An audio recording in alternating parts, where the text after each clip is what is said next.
guys, igisa natin ang, ginisa ko na yung manok, luto na siya. So ngayon, ano ko yung bawang sibuyas.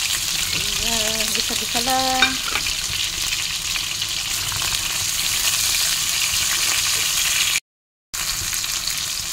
Bawang sibuyas, saka manok guys, luto na yung manok.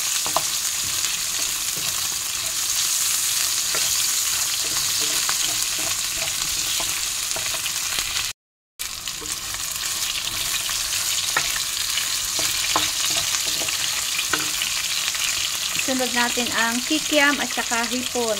Ayan, pag pinagsama ko na yan guys, kikiam at hipon. Ayan.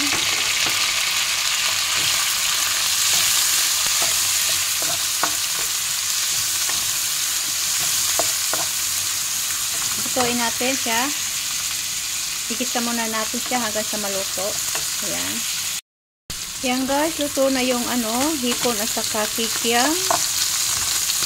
Yan. Ngayon naman, sunod natin ang repolyo at carrots. Pinagsabay ko na guys. Yan. I-mix lang natin siya. Hirap magluto. Mag-isa ka lang.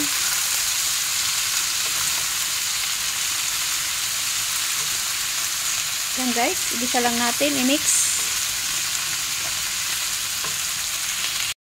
Guys, luto na yung ating repolyo at carrots.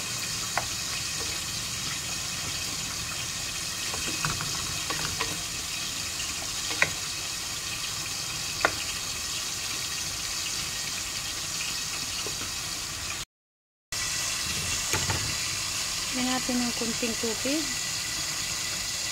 Kunti lang. Ayan.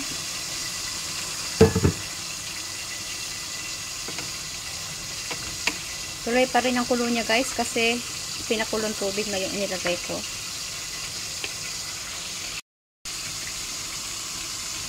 Lagay na natin ang tanghon.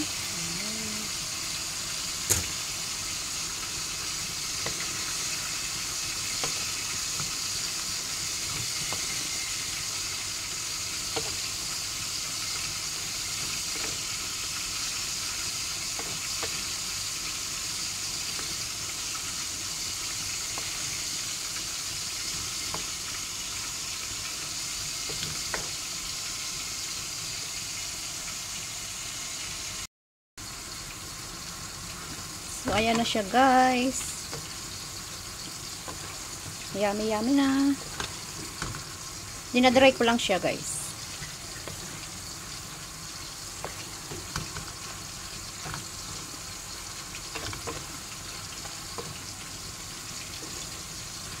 Yan lang yung sahog niya.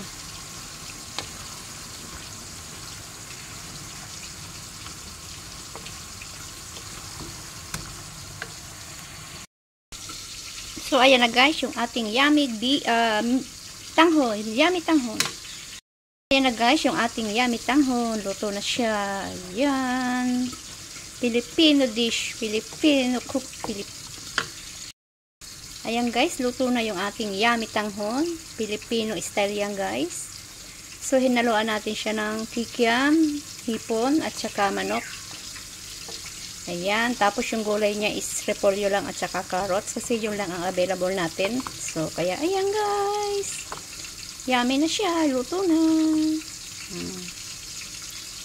Dry na siya guys. Thank you for coming. Thank you for watching. Ayan.